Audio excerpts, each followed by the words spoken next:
My name is Anil Seth. I'm a professor of Cognitive and Computational Neuroscience at the University of Sussex, and I also co-direct the Sackler Centre for Consciousness Science.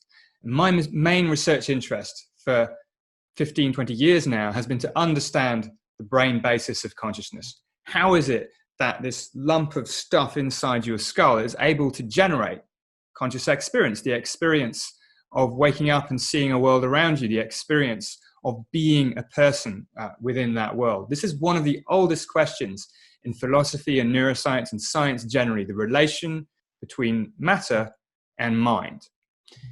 Now, one of the tools available for understanding this link is psychedelics. Psychedelic drugs act on serotonin receptors in the brain and change conscious experience in a very dramatic way. People who've ingested psychedelics have altered experiences of the world around them and of themselves within it. By studying the impact of psychedelics in the brain, by connecting the dots from what they do at the level of individual receptors through how they affect the global dynamics of the brain to how that leads to the changes in experience that people report, that'll help us to understand in general how mind and brain relate.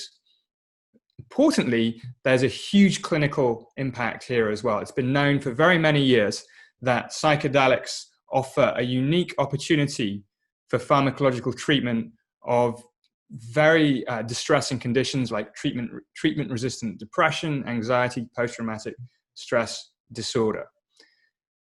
Psychedelic interventions can dramatically change people's outcomes for these conditions. And to understand how and why this is, we need more research on how psychedelics impact the brain. This research is currently extremely difficult to do for the reason that psychedelics are still classified under Schedule 1. This means that research labs need very, very specific licenses from the Home Office to undertake any research at all, with the consequence that very few research laboratories or even companies are engaged in this kind of research.